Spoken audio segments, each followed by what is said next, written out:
అవకాశవాదం ఇదొక పెద్ద రోగం. అదేంటంటే అదే రాజకీయం అంటారు సదరు నేతలు. మరి అలాంటి అవకాశవాదాన్ని ప్రస్తుతం వైసీపీలోని కొందరు నేతలు చూసుకుంటున్నారా? వైసీపీ అధికారంలో ఉన్నప్పుడు పదవులు అనుభవించి పెత్తనం చెలాయించిన ఈ నేతలంతా ఇప్పుడు తమ దారి తాము చూసుకుంటున్నారా? వైసీపీ దివాళా తీయడంతో తమ అవసరాల నిమిత్తం కండువాలు మార్చేస్తున్నారా? తమను ఆదరించిన జగన్ను వదిలేసి వెళ్ళిపోతున్నారా? ఇదేనా రాజకీయం అంటే?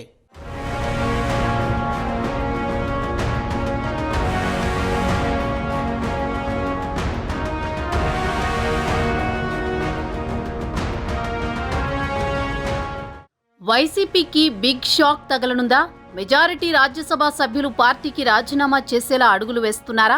పార్టీలో నెంబర్ 2 లీడర్ నుంచి అధినేతతో కలిసి కేసులు ఎదుర్కొన్న నేతల వరకు దాదాపు 7-8 మంది వైసీపీ వీడనున్నట్లు జరుగుతున్న ప్రచారంలో నిజమెంత?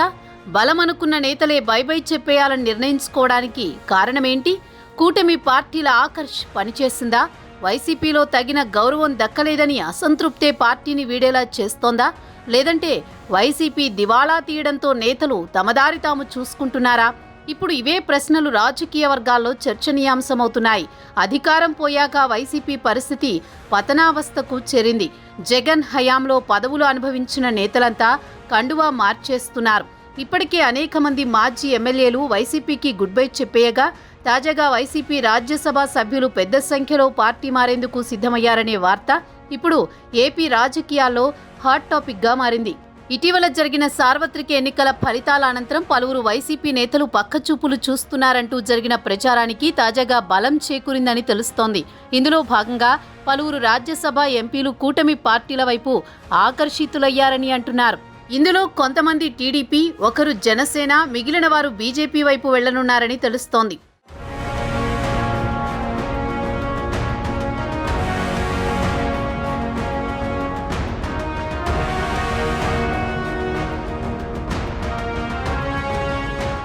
రాజ్యసభలో ప్రస్తుతం టీడీపీ, జనసేనల బలం శూన్యంగా ఉన్న సంగతి తెలిసిందే. వైసీపీకి 11 మంది సభ్యుల బలం ఉంది. ఈ సమయంలో వైసీపీలోని మెజారిటీ సభ్యులు కూటమిలోని 3 పార్టీల్లోనూ చేరేందుకు రంగం సిద్ధమైందని అంటున్నారు. ఈ మేరకు సుమారు 7 వైసీపీ రాజ్యసభ సభ్యులు కండువాలు మార్చేందుకు సిద్ధమయ్యారని చెబుతున్నారు. మోపిదేవి వెంకటరమణ, బాబురావు, బీద మస్తాన్రావు, కృష్ణయ్యలు టీడీపీలోకి వెళ్లేందుకు చర్చలు జరుగుతున్నాయని చెబుతుండగా అయోధ్య రామిరెడ్డి, సుభాష్ చంద్రబోస్, మేడా రఘునాథరెడ్డి బీజేపీలో చేరనున్నట్లు చెబుతున్నారు. ఈ 7లో ఒకరు జనసేనలో చేరే అవకాశం ఉందని అంటున్నారు.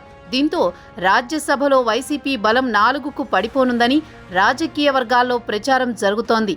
అంటే మిగిలిన వారిలో వైవి సుబ్బారెడ్డి, విజయసాయిరెడ్డి, నిరంజన్ రెడ్డి, పరిమల్ నత్వానీ మాత్రమే వైసీపీలో ఉండనున్నారని అంటున్నారు.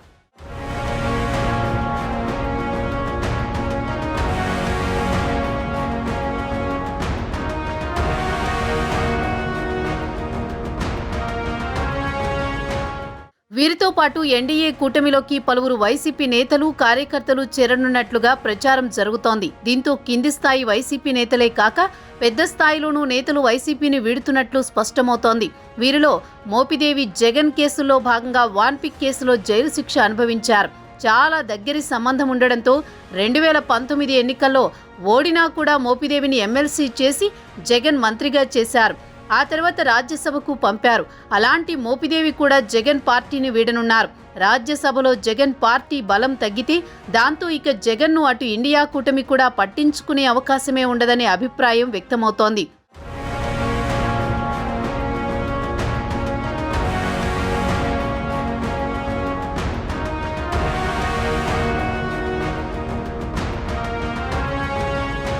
పార్టీ అధికారంలో ఉన్నప్పుడు మాత్రమే కాదు, అధికారం లేనప్పుడు కూడా అధినేతలతో ఉండి పార్టీని మళ్లీ పుంజుకునేలా చేసి అధికారం దిశగా నడిపించే నాయకులు కొంతమంది మాత్రమే ఉంటారు.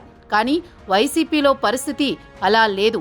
ఎక్కడో అనామకులుగా ఉన్న తమను తెచ్చి ఎమ్మెల్యేలను చేసి మంత్రి పదవులు ఇచ్చి పెద్ద స్థాయిలో కూర్చోబెడితే అధికారం పోయాక జగన్కు గుడ్ బై చెప్పేసి వెళ్లిపోతున్న వారే.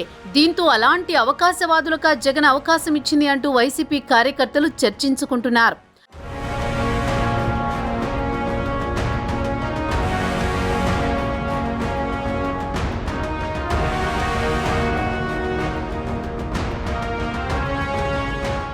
తిరుగే లేదు, 30 ఏళ్లు మాదే అధికారం, ఇక ప్రతిపక్షం ఆనవాళ్లే ఉండవు అని విర్రవీగిన వైసీపీ ప్రస్తుతం విలవిలలాడుతోంది.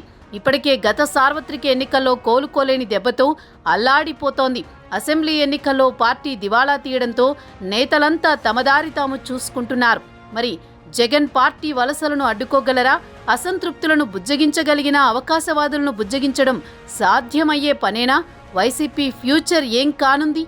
ఈ ప్రశ్నలన్నింటికీ కాలమే సమాధానం చెప్పాలి.